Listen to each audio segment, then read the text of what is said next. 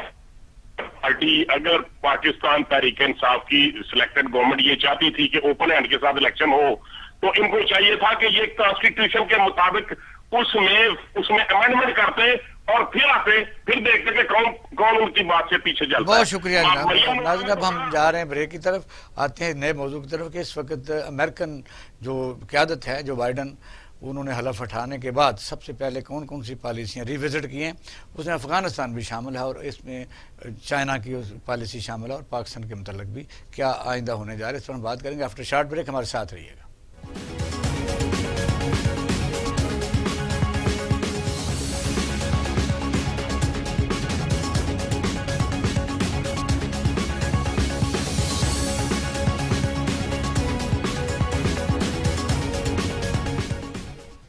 Welcome ناظرین, آپ programme دیکھ رہے ہیں پاکستان ٹوڈے, اور ہم بات کر رہے تھے امریکہ کی جو نئی قیادت ہے, جو بائیڈن نئے صدر آئے ہیں, انہوں نے ظاہر ہے ایک ڈیموکریٹس ہیں, تو ڈیموکریٹس کے دور میں ہمیشہ یہ تاریخ کا ایک حصہ ہے کہ زیادہ ملکوں میں جنگیں لگی ہیں اور جو امریکی جنگی ہارڈ ویئر ہے اس کی پھر سیل شروع ہو جاتی ہے. سیل کا ایک ہی طریقہ ہے کہ جنگیں لگی رہیں. پہلا تو یہی تلخ تجربہ ہے, دیکھیں کیا بنتا ہے. اور یہی جو بائیڈن صاحب 2 دفعہ نائب صدر رہے, اس دوران میں جنگیں لگتی ہیں, پاکستان کو بھی اس سے کافی تلخ یادیں وابستہ ہیں. اس وقت صورتحال یہ ہے کہ افغانستان میں جو طالبان اور افغان حکومت کے درمیان جو مذاکرہ دوحہ میں ہو رہے تھے وہ بھی ایک تعطل کا شکار ہو گئے ہیں. اور پتہ یہ چلا ہے کہ اجیت دوول کا جو دورہ افغانستان تھا اس میں یہ بات کسی حد تک یعنی ڈسکس ہوئی ہے کہ اب یہ اس بات کو تھوڑا لنگر آن کیا جائے اور دیکھا جائے. اور پچھلے دنوں آپ نے دیکھا ہوگا کہ ان کے جو لوگ چھوڑے گئے تھے یعنی طالبان کے لوگ, وہ دوبارہ اریسٹ کر لیے گئے ہیں. اس خطے پر کیا اثرات پڑتے ہیں؟ اور بریگیڈیئر عمران ملک صاحب بھی ہمارے ساتھ موجود ہیں. عمران ملک صاحب السلام علیکم. جی وعلیکم السلام. جی بہت شکریہ. ذرا ایئر مارشل صاحب بیٹھے ہیں, میں ان کا پوائنٹ ہے وہ لے لوں, اور معظم علی خان صاحب بیٹھے ہیں, تو ذرا پلیز ذرا سنیے. جی ایئر مارشل صاحب کیا کہیں؟ جی میرا خیال ہے جہاں تک جو بائیڈن کی بات آپ نے شروع میں کی, اس میں 2 چیزیں یاد رکھیے. امریکہ من حیث القوم ان کے جو نیشنل انٹرسٹ ہیں وہ نہیں بدلے, مگر موڈیلٹی بدل جاتی ہے.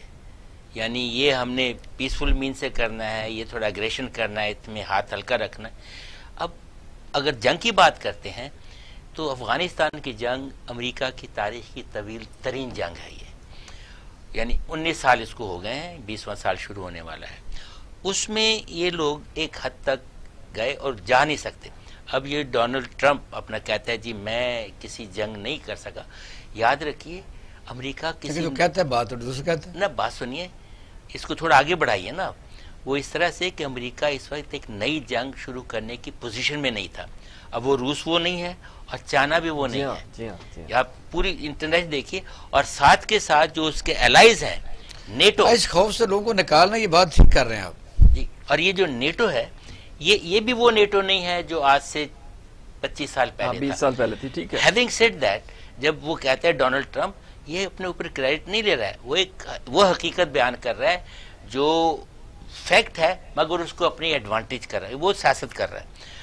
تو اب اس کو اب جو بائیڈن کے تناظر میں دیکھیں گے, وہ پالش مانجا ہوا سیاستدان ہے جس نے دنیا کے تلخ اور اچھے دن دیکھے ہیں.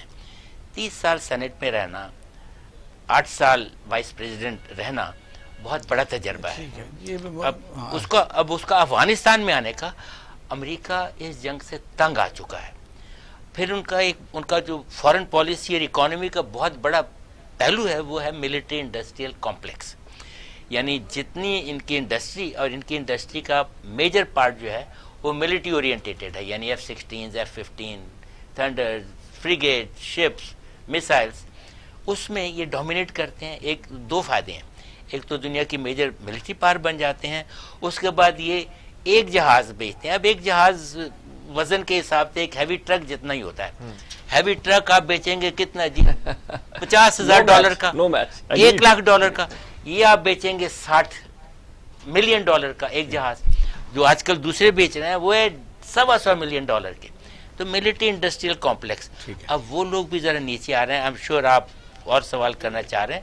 تو جو بائیڈن اتنا زیادہ وہ نہیں کر رہا, وہ ہی از بیکمنگ مور ریئلسٹک. اور باقی شروع میں آپ نے کہا تھا کہ یہ ہمارے پریس کی ایک مس انفارمیشن ہے کہ ڈیموکریٹس کے زمانے میں یہ ہوتا ہے اور ریپبلک کے زمانے میں یہ ہوتا ہے. دیکھیے ان کا صدر 4 سال تو صدر ہوتا ہے, ہماری طرح سے کھینچ تان کے 5 سال 6 سال, اور یہ ایونلی ڈسٹریبیوٹیڈ. اگر تاریخ میں جائیں تو آپ دیکھیں گے کہ ڈیموکریٹس کے زمانے میں بڑی بڑی جنگ عظیم دوسری جو تھی یہ ڈیموکریٹس کے زمانے میں, اس کو نکالنے والے بات کر رہا تھا میں, تو ریپبلکن نہیں تھے. میں ڈیموکریٹس کی بات کر رہے تھے. اپنا مدن خان صاحب برگیڈ صاحب کو لینے جی ضرور, but that's a coincidence of history. Brigade صاحب جی آپ سن رہے تھے جس طرح یہ بات یہ ہو رہی تھی کہ بڑا منجا ہوا یہ, یعنی جو بائیڈن ہے, ایک تو یہ بات ہوئی, دوسرا یہ ہوئی کہ ان کی اکانومی اس پوزیشن میں نہیں ہے اور نیٹو بھی اس پوزیشن میں نہیں ہے. لیکن یہ ہے کہ ٹرمپ نے آتے ہی اپنے ملک کو اکنامکلی طور پر انہیں جو بہتر کیا, ایک ہی اس نے دھمکی دی اور ایک ملک سے $450 بلین لے کے وہ آ گیا. اس نے کہا کہ بھی آپ ہمارے دوست ہیں, ہمارے بغیر تو رہ نہیں سکتے ہیں, پیسے اسلحہ کتنا بیچ کے اکٹھا کرنا تھا. تو وہ اس میں بھی کامیاب رہا, اور نئی جنگیں لگانے میں بھی اگر دیکھا جائے تو میرے خیال کے مطابق جو میرا ناقص رائے ہے کہ وہ نئی جنگ نہیں لی. اور تیسرا امریکہ کا جو مین انٹرسٹ تھا کہ اسرائیل کا, وہ عرب ممالک کو اس میں بھی نتھی کر گیا, یعنی کافی ممالک تسلیم کر لیے. اس لحاظ سے یعنی فرسٹ امریکہ کا جب اسے نعرہ لگایا تھا اس میں تو وہ کامیاب رہا. جو بائیڈن ہے یہ چپ کر کے بیٹھا رہا, اور جنگیں ہوتی نہیں, لوگ مرتے گا, عراق بھی لیبیا بھی, تو منجا ہوا کیسے ہوا؟ دیکھیے ایک بات تو پہلے میں یہاں یہ کر دوں کہ یہ جو ہم سمجھتے ہیں کہ ٹرمپ نے سعودی عربیہ کے ساتھ $450 بلین کا جو اس نے وہ ایگریمنٹ کیا ہے ہتھیار بیچنے کا, یہ $450 بلین اگلے کوئی 10-15 سال کے اندر یہ سب کے سب جو ہے یہ سارا جو ایگریمنٹ ہے یہ اگلے 10 سال کم از کم 10 سال تک پھیلا ہوا ہے.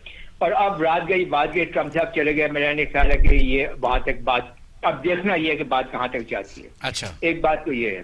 دوسری بات یہ ہے کہ امریکہ کے جو اپنے نیشنل انٹرسٹ ہیں اس ریجن کے اندر, کیا وہ انہوں نے اٹین کر لی ہیں یا وہاں تک پہنچ گئے ہیں؟ افغانستان کے اندر 19 سال سے 20 سال سے وہ لگے ہوئے ہیں, اور ابھی تک ان کو کچھ یہ سمجھ نہیں آ رہی ہے کہ جنگ کو ختم کیسے کرنا ہے. تو اب جو ہیں پریزیڈنٹ بائیڈن, میرے نزدیک ان کے پاس 3 آپشنز ہیں. پہلی آپشن تو یہ ہے کہ وہ جو پریزیڈنٹ ٹرمپ نے ان کے ساتھ معاہدہ کیا تھا اس کے مطابق وہ اپنے جو باقی 2,500 لوگ رہ گئے ان کو لیں اور افغانستان سے چلے جائیں. تو یہ ایک بات ان کو پھر 1 مئی 2021 تک کرنی ہوگی. ایک آپشن تو یہ ہے, اور اس کے جو پھر نتائج ہوں گے, نتائج یہ ہوں گے کہ بھئی اس وقت تک یہ انٹرا افغان ڈائلاگ بھی اپنے منطقی انجام تک نہیں پہنچا ہوگا, اور ٹوٹل افغانستان کے اندر جو ہے ایک پاور اسٹرگل شروع ہو جائے گا, اور انٹرنل انریسٹ ہوگا اور امپلوژن ہوگا, اور خدشہ یہ ہے کہ یہ بیلکنائز ہو جائے گا, یہ ٹکڑوں ٹکڑوں میں بٹ جائے گا.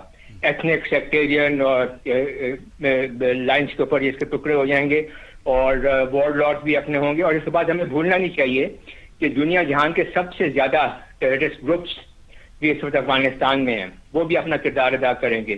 تو اتنا بڑا گھسمبا بنے گا کہ افغانستان سنبھل ہی نہیں سکے گا. تو امریکہ کو یہ دیکھنا ہے کہ وہ کتنا رسپانسبل اپنا وڈرال کرتا ہے افغانستان سے, اور جب جائے تو بہتر یہ ہے کہ افغانستان میں امن ہو اور تمام لوگ پیسیفائڈ ہوں. نہیں, کیا امن جو ہے یہ امریکہ کی خواہش ہے, یہ وہ کوشش کرے گا, کیونکہ جو پچھلے دنوں جو عزیز دوول کا وہاں دورہ ہوا ہے, اور ادھر مودی جو ہمارے مڈل ایسٹ میں زیادہ طریقے سے انفلوئنشل ہو رہا ہے, اس لحاظ سے تو کون سے مسائل کا سامنا ہمیں کرنا پڑ سکتا ہے, یا ہم پھر بھی خوش فہمی میں ہی رہیں؟ نہیں, ایک سیکنڈ, اگر میں اپنی بات مکمل کروں میں جلدی کر لیتا ہوں مکمل. کوئی بات. دوسری آپشن ان کے پاس یہ ہے کہ وہ پریزیڈنٹ ٹرمپ کی جو یہی پالیسی ہے اس کو چلا دیتے ہیں, اور اس کو آگے اور چلانا شروع کر دیتے ہیں, جیسے کہ جی دوول صاحب کی ابھی جیسے آپ بات کر رہے ہیں ان کی خواہش ہے کہ امریکن یہیں پہ موجود رہیں اور یہ سلسلہ چلتا رہے، مگر اس کا نتیجہ یہ ہوگا کہ افغان طالبان جو ہیں وہ متنفر ہو جائیں گے امریکہ سے، اور پھر دوبارہ سے امریکہ کے خلاف ان کی جنگ شروع ہو جائے گی۔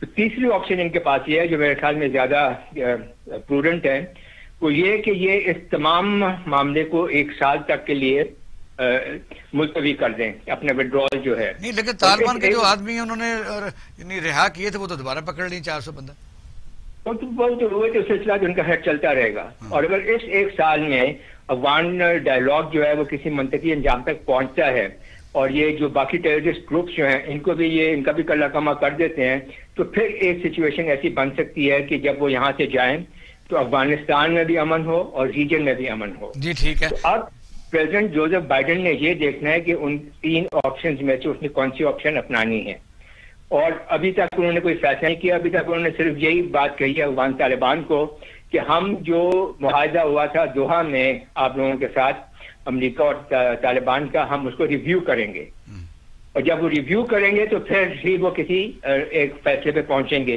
تو ان 3 آپشنز کے علاوہ شاید اگر کوئی اور آپشن ہو وہ تو یہی ہو سکتی ہے کہ ریجنل کنٹریز کو بھی وہ ملائیں، چائنا، رشیا، ایران، پاکستان کو ملائیں اور کوئی ایک ریجنل سولوشن نکالنے کی کوشش کریں۔ آپ کا بہت اچھا آپ کا کالم بھی چھپا ہے یہ انگلش اخبار میں، تو ذرا اگلے سوال کی طرف برگیڈ صاحب جانا ہے، ذرا 1 منٹ لائن پر رہیے گا۔ جی معظم علی شاہ صاحب، آپ معظم علی خان صاحب بتائیے کہ اب جو انڈین انفلوئنس ہے، اس بات اور کرنی ہے کہ انڈیا کے وہ یوم جمہور پر بھی کرنی ہے، لیکن انڈین جو اس بڑی تعداد میں as a advisor, as a security, as a administration وہ انڈکٹ ہو گئے، اس میں تو پالیسی میں اثر انداز ہو سکتے ہیں۔ اچھا، میں اس بات کو پہلے بھی سوچ رہا تھا، جس طرح سے آپ دیکھ رہے ہیں، جس طرح سے ہمارے بہت سے پاکستانی دوست دیکھ رہے ہوں گے کہ ہندوستان کا انفلوئنس جو ہے وہ بہت بڑھ رہا ہے اس نئی ایڈمنسٹریشن کے اندر، تو ہمیں خود بھی اس کے اوپر ذرا تھوڑا سا غور کرنا چاہیے کہ اس کی وجہ کیا ہے۔ دیکھیے، کہاں آپ کو لگتا ہے کہ جو این آر آئیز ہیں، جو انڈین نان ریزیڈینشیل انڈینز ہیں، ان کے متعلق وہاں ہندوستان کے اندر رائے کیا ہے؟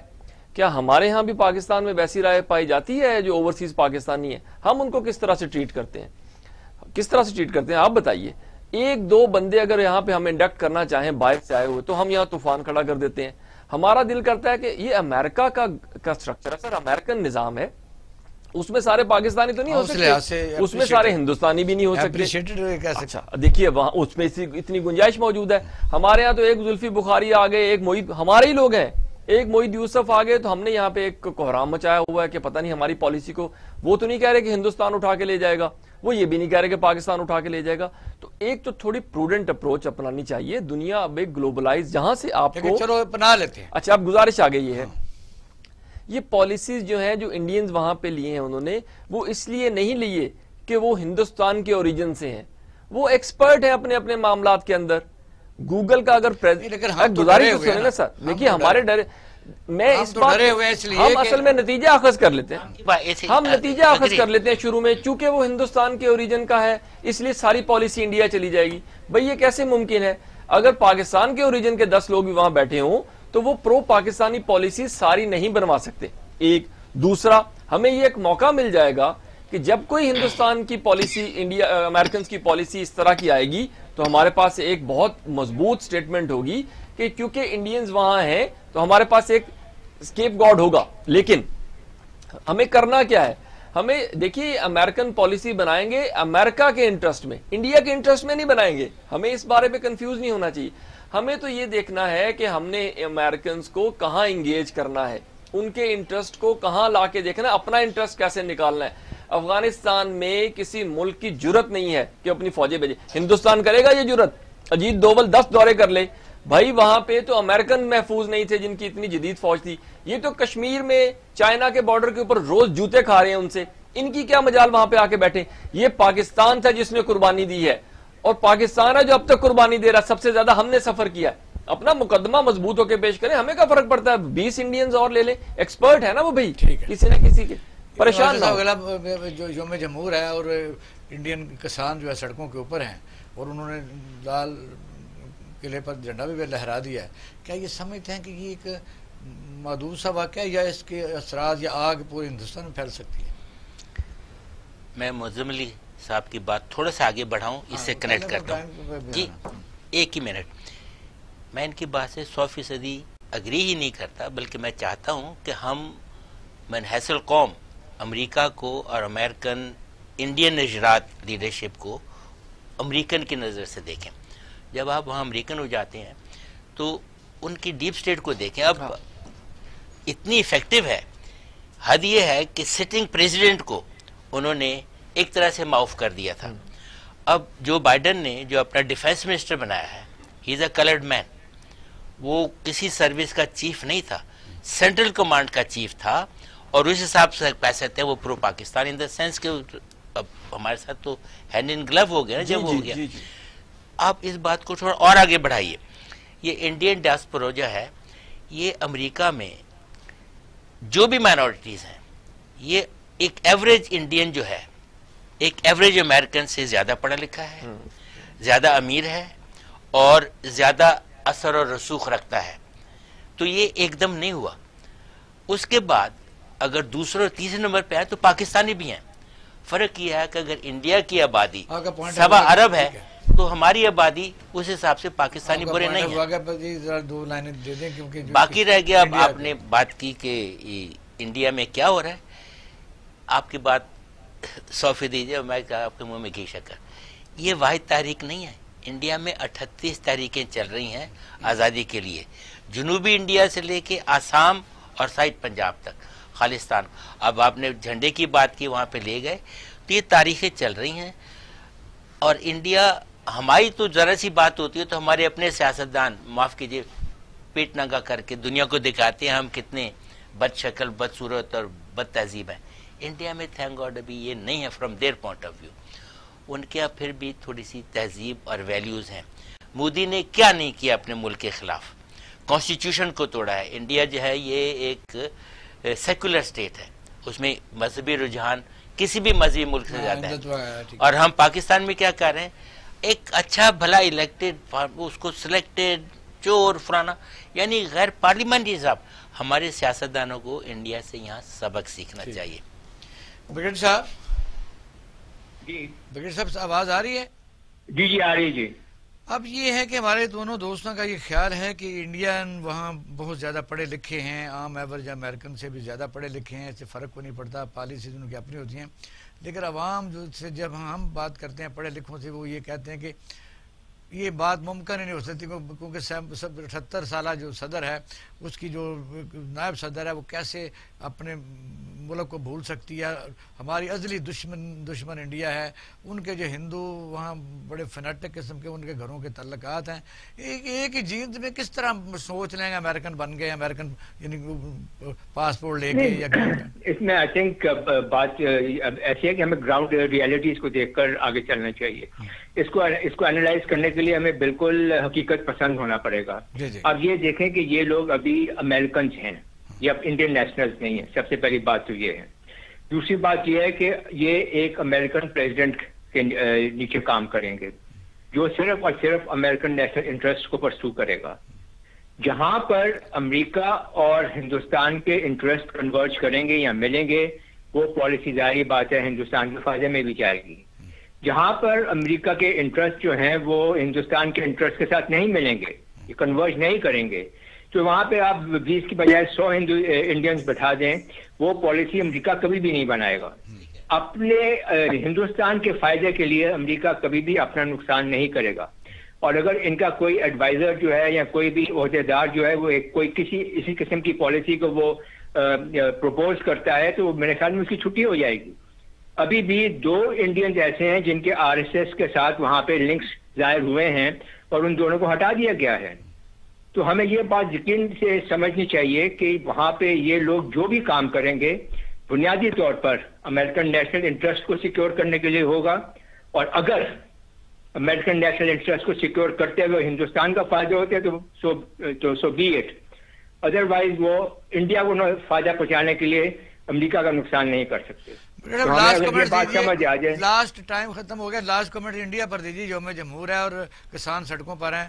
میری ایک بات ہے، ہاں، خالصتان انشاءاللہ ضرور بنے گا اور ہماری میڈیا کو، ہمارے ڈپلومیٹس کو اس کی ہر طرح سے سپورٹ کرنی چاہیے. بہت شکریہ ناظرین، آپ نے پروگرام دیکھا اور سنا، جس طرح اکثر ہم کہتے ہیں کہ آپ بہترین جج ہیں. آپ پر اہل خانہ کا خیال رکھیے گا. پاکستان زندہ باد.